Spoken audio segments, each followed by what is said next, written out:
I did it. I did it. Hi guys, welcome back to my channel. If you've been subscribed, I literally appreciate you so much. And if you're new, hi, my name is Jordyn. I'm 29, I live in Long Beach. Welcome into my little bubble here. I quit my 9-to-5 making $90,000 a year without a backup plan, and here's how I came to the decision to do so. Before we get into how I made the decision to leave my 9-to-5, I want to kind of go backwards and give you kind of like my career journey. So in a nutshell, I'm 29 and I have been working in like the customer experience side of businesses since I graduated high school. I've worked at Starbucks, Apple, Disney. I then transitioned to do like more startup industry, and startup is like what I genuinely love. And I've had so much success working in startup, which leads me to the last company I was with. It was a startup. It was a very small team, about 10 of us, and I ran the customer experience department of the business. That also included retail. So I was pretty much doing like 2 jobs under one person.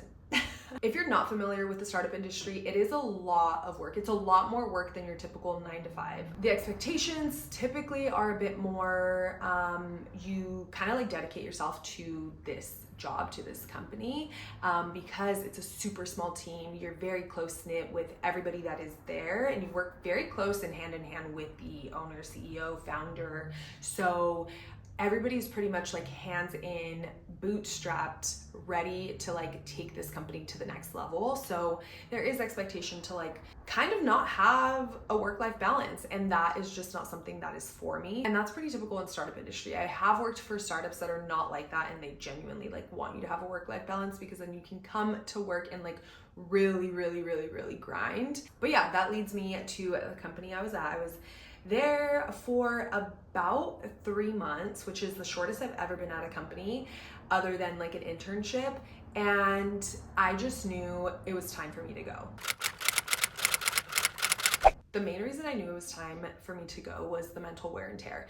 I felt like I was losing myself. Like, I was doing things that were not really like me. I wasn't talking to friends and family every day, and I wasn't answering text messages and phone calls. And it was something I noticed where I was kind of pulling away from everything because I was so mentally drained at my job that I sometimes didn't even listen to music on my way home.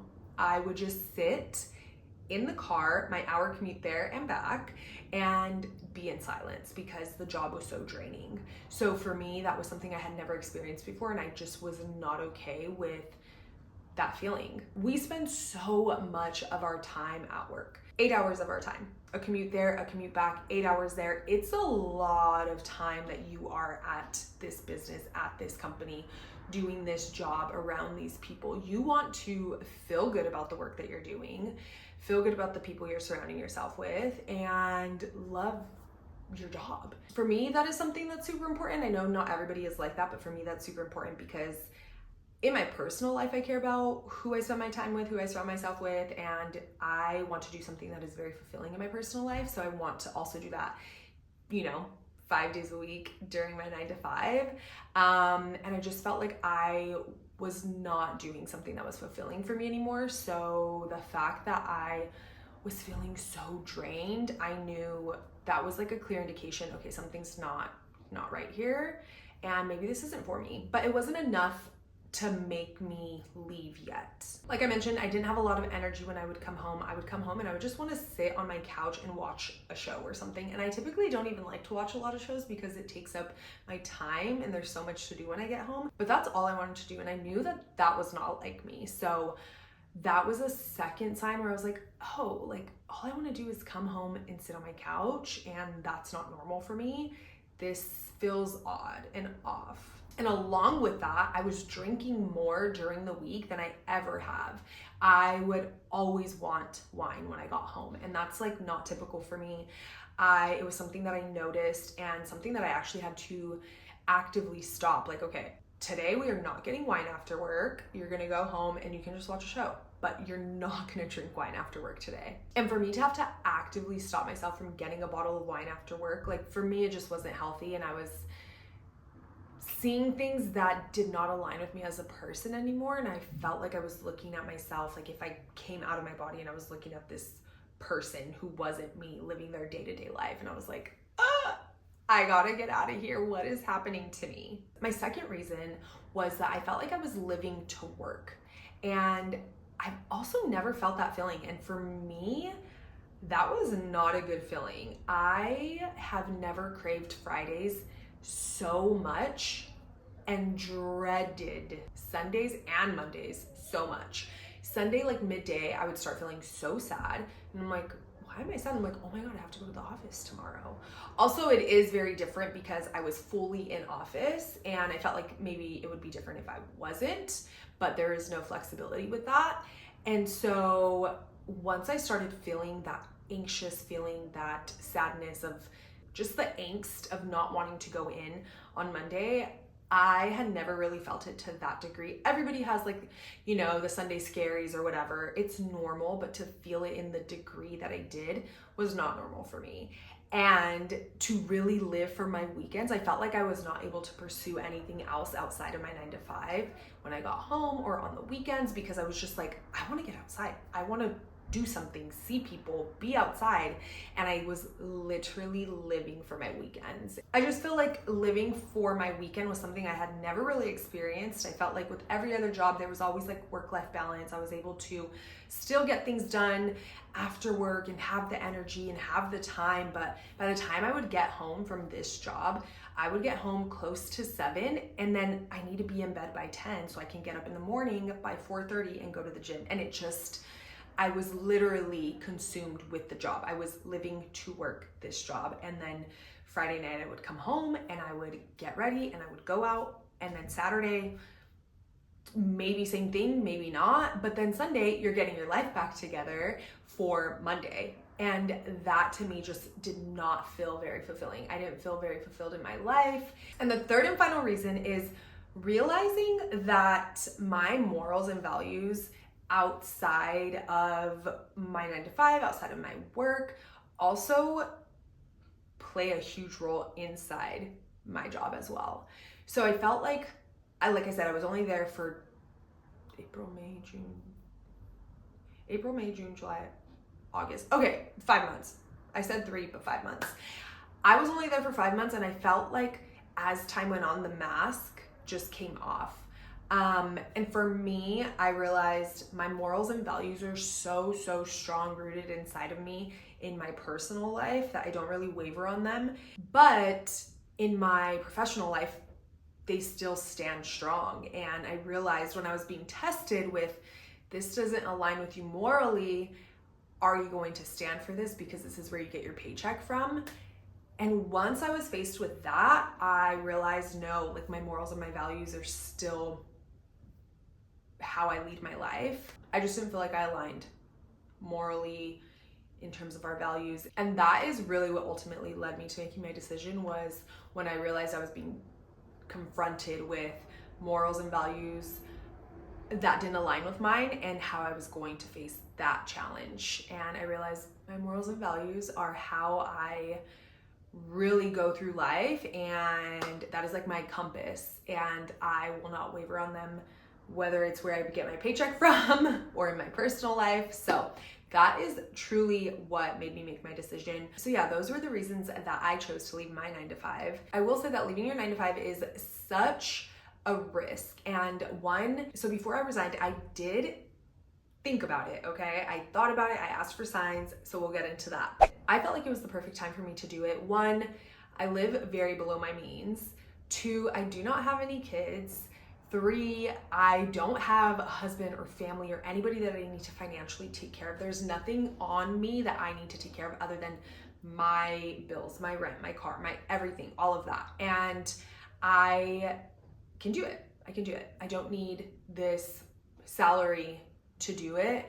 The salary is nice, but like I said, it didn't align with me morally. So as I was thinking of resigning from my position, I did take 1 day off during the week just to see how I felt. And I felt like I had gotten so much done, like in terms of what I want to do, what fulfills me and my passions. I got so much done in that day. And I still had like a full work day, but it was things that fulfilled me. And that was like really telling for me. And in that day, I also asked for signs. I asked for signs to tell me if this was the right decision. So I said that early in the morning, like, please give me a sign if this is the right decision. I grabbed my phone like maybe 2 minutes later and I opened a DM, and somebody that I had collaborated with before was like, hey, would you be open to collaborating again this month? And I just felt like this instant weight off of me, because I knew that that was the sign. And I always get a sign so fast, and it was like right there. I didn't have to wait. I didn't have to think, is that a sign? Is that not? That was the sign I needed. So that was my first sign. And then just the support that I had from everybody. I'll show you like a few messages, and it was just so heartwarming. It felt so amazing to have incredible support from my parents, my friends. And ever since I shared this on Instagram, the support has been insane. And a lot of people are saying that it's motivating them, and they are, curious about my decision and asking questions and saying that it motivated them, and, they're inspired by what I did. And I love that. I love that me taking a leap on myself is inspiring other people to possibly do the same thing. So yeah, I felt very secure in making my decision the next day after I took that day off, and after I got all those signs. All those signs came in the same day. I felt very secure in making that decision the next day, which I did, because of that day of clarity that I had. When I took the day off, it was a Tuesday, I took it off, I asked for my signs, I got a lot done. It just felt so fulfilling. So I felt really good going into the office the next day and, putting in my 2-week notice.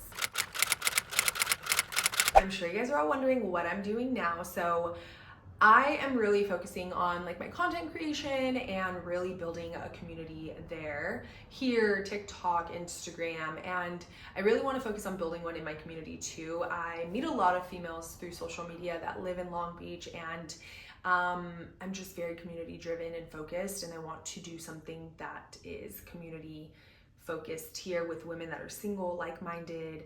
I just really want to be a beacon of light for women that are, going through dating or going through heartbreak or just something in that realm, because I have met so many incredible women just being out, just talking about my dating stories on TikTok, and they come up to me.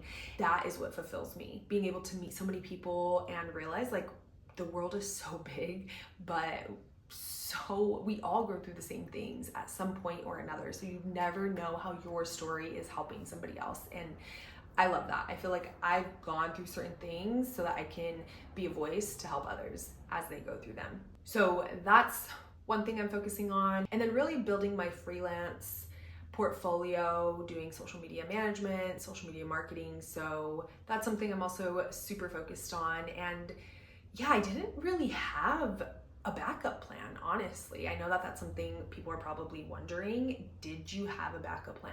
So yeah, those are the things that I'm focusing on and really fulfilled by and passionate about right now. I'm sure the next question is, did you have money saved? And to be honest, no. Not a lot. I think I have, because this is only my second week of not working at my 9 to 5. I think I have 1 month of savings. Honestly, I'm not afraid. Like, I am not afraid. And that is also something that's very telling. When I made the decision, I was like, great. I know opportunities are coming to me. I'm going to meet the right people. Money is like all around. So I'm not concerned, to be honest. And I know that kind of sounds crazy, but I just know that it's all gonna work out. I'm gonna be able to pay my rent and my bills and my car and everything. So I have 1 month saved to take care of my bills and my life. That's pretty much it. But I have secured one freelance client, a paid freelance client, which I'm so excited about. And I secured that last week. So I'm working on doing outreach and trying to secure more clients. So that is very exciting. So yeah, that is the journey of how I decided and why I decided to quit my 9 to 5, making $90,000 a year as a single girl. Like, that's a lot of money. I don't have kids, a family, anything. Like, I live below my means. That's a lot of money. So being able to give that up because it just really wasn't worth the mental drainage and wasn't aligning with you wasn't really a hard decision. I wanted to be happy and I wanted to be fulfilled and do things that make me happy and that I'm passionate about. So don't let money be like the driving force in your life. Money is always coming and going, and I worked so hard to get to where I was in my career at the level I was with the companies I've worked for, and to just be able to say, okay, I'm done, was really gratifying feeling, because I'm so confident in wherever this journey is going to take me that I was like, cool, I will be able to leave that salary. I just know that closing that door is going to lead me to so many more opportunities, because that door was not meant for me and I needed to close it in order to open the ones that are meant for me. What's next? I'm sure you're asking, and I don't really know. I'm just like building my freelance business. I really want to focus on my community side of building a community side of my, content creation in the community here in Long Beach. And I don't know if I'll go back to a 9 to 5. I don't know. I don't really want to be honest. I love being able to do things when I need to do them. And yes, I still have to go and plan with my freelance client and shoot content and be somewhere at a certain time, 100%. But being able to be like, hey, I'm gonna take this day off and that's what I'm gonna do without like asking permission. I just feel like I kind of got my life back, where I felt like I only was in charge of my life on Saturday and Sunday. But then Monday through Friday, I wasn't in charge. I feel very happy right now where I'm at in my journey, and I don't know that I'll go back to a 9 to 5. I don't know that I want to. As of right now, I would say I don't want to, but who knows where the journey will take me. Maybe this amazing company presents itself. So who knows? But yeah, I'll bring you guys along for the journey. But right now we are on week 2 after leaving my 9 to 5, and I feel so amazing. And I hope that if this is something that you're contemplating, that this video helped you. I watched so many videos when I was contemplating, and these videos helped me. So I hope that this helped you. If it did, give it a thumbs up. Let me know in the comments, and I will see you guys in my next video. Bye guys.